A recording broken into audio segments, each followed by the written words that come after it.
Esa fue la conclusión final a la que arribó el Tribunal de Sentencia que tuve la oportunidad de presidir. Si me dan un poquitito de tiempo, les quiero contar que el Ministerio Público había sometido a consideración del Tribunal de Sentencia como presupuesto fáctico el hecho de que el 3 de junio del año 2020, en horas de la tarde, se había organizado una caravana contra la corrupción en la costanera de Asunción. Esta caravana en principio tendría que estar circulando a lo largo y a lo ancho de la costanera sin que ninguna persona descienda a sus vehículos. Sin embargo, esta caravana en algún momento se desbordó, salió de su itinerario inicial, fue al microcentro de Asunción y frente al Panteón Nacional de los Héroes, más de un centenar de personas procedieron a descender de sus vehículos. Estas personas ya frente al Panteón procedieron a aglomerarse, procedieron a realizar cánticos y bueno, estaban ahí proclamando sus consignas. Interín la caravana también seguía pasando en medio de ellos. Entonces el Ministerio Público, en virtud a esta conducta desplegada por estas personas, entre quienes estaba María Esther Roa, la acusa y la lleva a juicio oral y público al considerar que la misma infringió la ley 716 que sanciona los delitos contra el medio ambiente, específicamente al considerar la autora del tipo penal de violación de cuarentena sanitaria.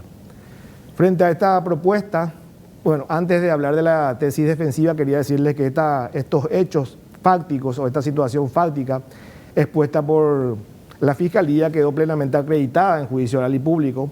Esto se dio gracias al testimonio de una cronista precisamente de este medio, que el día de los hechos procedió a realizar una entrevista a la señora María Esther Roa antes de iniciar la caravana en la costanera de Asunción.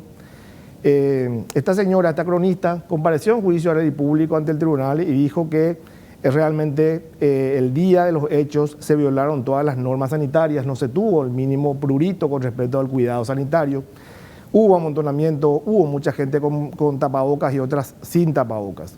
Y entre esas personas ella pudo identificar a María Esther Roa, quien ya no se mostró muy amigable a los efectos de realizar entrevistas periodísticas, sino simplemente se perdió en la multitud.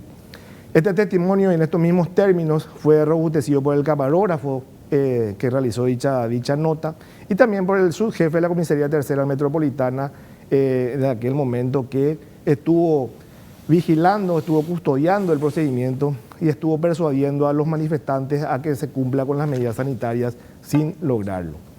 Frente a esta tesis, la defensa, en la persona del doctor Guillermo Ferreiro, reclama violación del principio de legalidad material y dice que la conducta por la cual esta señora es traída a juicio oral y público no está descrita en la ley, no está tipificada como tal, como delito.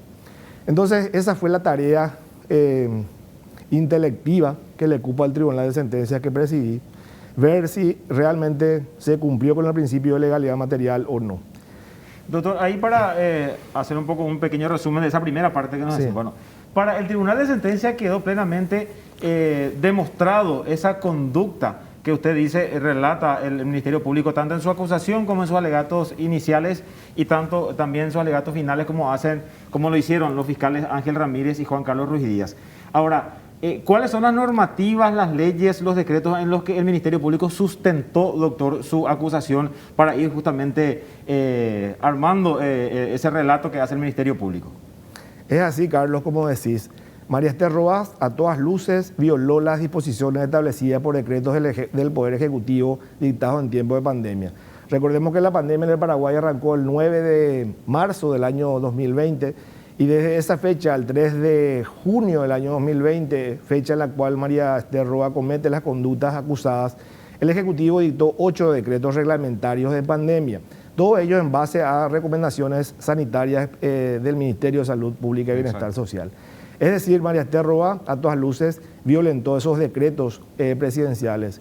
Y nosotros lo que decimos en el fallo es que estos decretos, esta violación de decretos presidenciales no tienen la entidad suficiente para considerar conductas penalmente relevantes. Son faltas administrativas, faltas que el Ministerio de Salud, a través del Código Sanitario, debe castigar previo sumario administrativo y que en el peor de los casos desembocaría en una multa.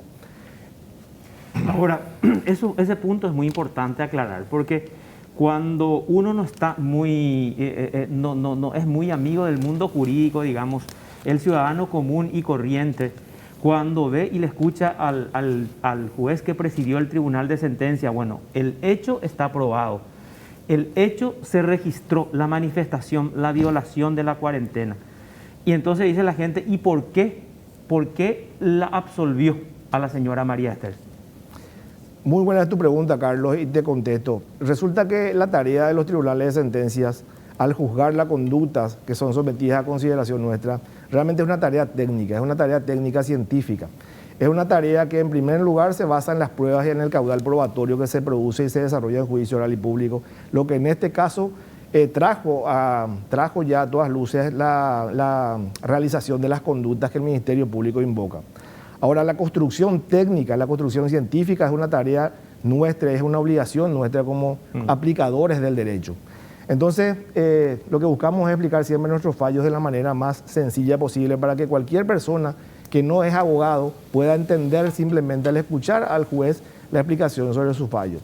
Entonces decimos nosotros y explicamos qué es lo que es el principio de legalidad material y decimos que este principio es un principio cardinal para el derecho penal, es un principio sumamente importante y por ello justamente es el artículo número 1 del Código Penal el que consagra este principio, que es la base a su vez de otros principios como el del debido proceso, la defensa en juicio y demás. Este principio de legalidad procesal lo que nos dice en palabras sencillas es que ninguna persona que vive en el Paraguay puede ser sancionada, puede ser castigada con una pena, con una medida, por una conducta que se le atribuye sin que esa conducta esté expresamente establecida en una norma o en una ley que se encuentra vigente al tiempo de la realización del hecho. Este principio de legalidad material tiene su fundamento constitucional y la encontramos en el artículo 17, inciso 3 de nuestra Carta Magna, que es la ley mayor de la República, cuando nos dice que ninguna persona puede ser juzgada sin un juicio previo basado en una ley anterior al hecho del proceso. Y también está en consonancia con las disposiciones del artículo 9 del mismo cuerpo legal de la Carta Magna, cuando hace suyo el principio de taxatividad jurídica, donde dice que ninguna persona que viene al Paraguay está obligada a hacer lo que la ley no manda, ni privado de lo que ella no prohíbe. Entonces, con estas disposiciones legales y constitucionales nos abocamos a estudiar la ley invocada por el Ministerio Público como violatoria para pedir la sanción correspondiente a esta señora. Y esa ley es la ley número 716 que regula el medio ambiente, es una ley medioambiental, es una ley que en su artículo primero tiene como objeto la protección del medio ambiente, la protección del ecosistema y también la protección de la vida humana contra diferentes tipos de ataques que pueda sufrir la persona. Esa ley es una ley corta de 16 artículos en donde realmente se desarrolla todo tipo de, o se reprime todo tipo de conductas que son atentatorias al ambiente, al ecosistema, a la fauna, a la flora. Y en el artículo 10, que es el invocado por el Ministerio Público en su inciso B, tercera alternativa, se sanciona la violación de las cuarentenas sanitarias. Entonces, nos encontramos con el problema, en primer lugar, conceptual, que es lo que es la cuarentena sanitaria. Es una palabra que escuchamos mucho y que lo venimos escuchando desde hace año y medio, pero que muchas veces no entendemos el concepto preciso de lo que es la cuarentena. Entonces, investigando, nos encontramos con que existen tres tipos de cuarentena: la sanitaria humana, la cuarentena animal y también la cuarentena que puede existir sobre cosas. La ley claramente no establece, no aclara ninguno de estos puntos. Podemos deducir que se trata de una cuarentena humana, pero ello es insuficiente para sancionar a la persona acusada. Entonces, lo que el Ministerio Público pretendió en el caso juzgado es complementar esta ley que sanciona la violación de cuarentenas con decretos del Poder Ejecutivo que establecían las restricciones o las actividades que la población estaba permitida hacer, de tal manera a adjuntar, por hablar en palabras sencillas, el decreto a continuación de la ley y de esa manera tener un tipo penal completo a los efectos de la punición. Técnicamente eso es imposible. Técnicamente nosotros necesitamos a esos efectos lo que en neumática penal se llama cláusula de remisión, es decir, la propia ley ambiental, en este caso, artículo 10, inciso B, debe establecer claramente que se castiga la violación sanitaria, punto y coma sería, de acuerdo o de conformidad a las disposiciones establecidas por las autoridades sanitarias o por el Ministerio de Salud Pública y Bienestar Social. Doctor, en base a un protocolo. Ahí para entender, te quiero interrumpir un poquitito para que la gente que nos ve pueda entender. O sea, la ley 716 dice en su artículo 10, inciso B, los que violen las vedas, pausas ecológicas o cuarentenas sanitarias, dice. Y ahí esa ley tenía que remitir al decreto y decir cuál es la conducta que está prohibida. Así mismo, Carlos. La propia ley tenía que hacer una remisión expresa a otro cuerpo normativo dentro del ordenamiento jurídico paraguayo. En este caso sería el decreto ley en base a la que hizo suyo los términos del protocolo sanitario, para que de esa manera la ley quede completa y podamos saber quiénes violan las cuarentenas sanitarias y de qué conducta, de qué manera, desplegando qué tipo de conductas. Entonces, en base a esa ley completa, se estudia la teoría del delito. O sea que específicamente tenía que decir entonces que viola la cuarentena sanitaria, lo que a su vez violan el decreto número 3619 del 24 de mayo del 2020, por ejemplo. Sí, podríamos entenderlo de esa manera, Carlos, porque el decreto dictado por el Ejecutivo hace suyo las recomendaciones del Ministerio de Salud. O sea, toma el protocolo del Ministerio de Salud, toma las recomendaciones médicas o las sanitarias, en este caso, del Ministerio de Salud, y las consigna en el considerando del decreto, y en base a eso dicta las prohibiciones y las actividades a las cuales la población estaba permitida realizar. Un ejemplo que usted también mencionó, doctor, al dictar la sentencia, es que en estos decretos del Poder Ejecutivo ya se menciona y está en estos documentos el uso de tapabocas, el uso obligatorio de tapabocas para toda la población. Sin embargo, después el Poder Legislativo sancionó una normativa, doctor, una ley que obliga al uso de tapabocas. Y ahí creo que está clarísimo el ejemplo que con el solo decreto no basta, doctor. Así mismo, Carlos, y te agradezco que me hagas recordar el ejemplo. En los decretos dictados por el Ejecutivo se establecía claramente que era obligatorio el uso de las mascarillas. Es decir, desde que empezó la pandemia escuchamos que es obligatorio el uso de las mascarillas, de que era obligatorio mantener el distanciamiento social, lavarse las manos, usar alcohol.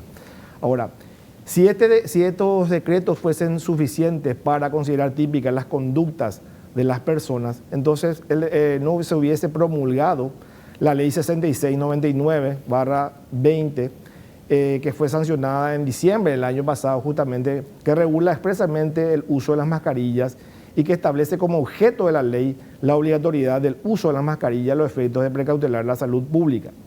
Y a lo largo del cuerpo de esa norma, de esa ley, se puede leer que las violaciones o las infracciones a esa normativa establecen 4 tipos de sanciones que son administrativas. 2 de ellas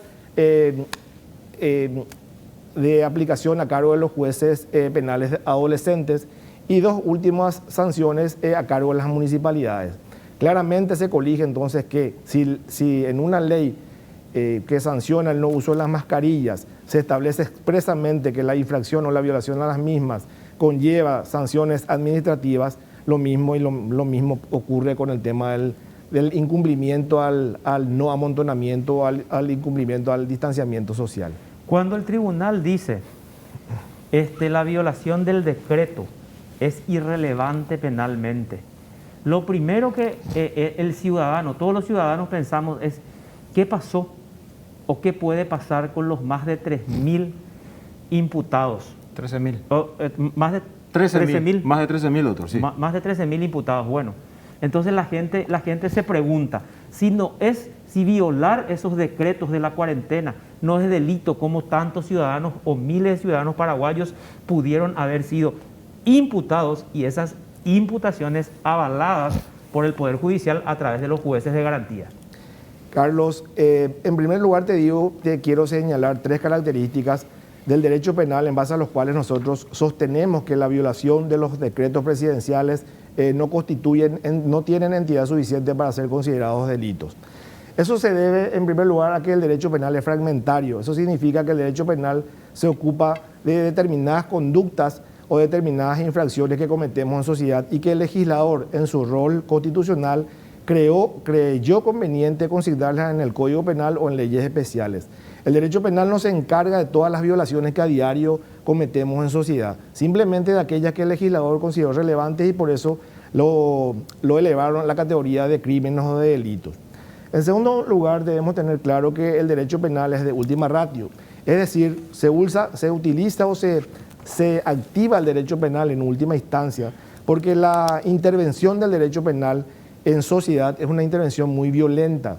La intervención que el derecho penal hace en los ciudadanos que vivimos en la República es muy violenta porque a través de una aplicación técnica del derecho penal el Estado aplica el ius puniendi y se le sanciona a una persona. Entonces debemos ser sumamente rigurosos, debemos ser sumamente estrictos en cuanto a la aplicación de los postulados y de los principios del derecho penal y no penalizar cualquier conducta, cualquier infracción que se comete en sociedad. Y en tercer lugar, decimos que el derecho penal es de mínima intervención, es decir, tiene que intervenir solamente cuando los mecanismos o los sistemas inferiores o subordinados al mismo fracasan, no logran su objetivo y de esa manera se activa el derecho penal.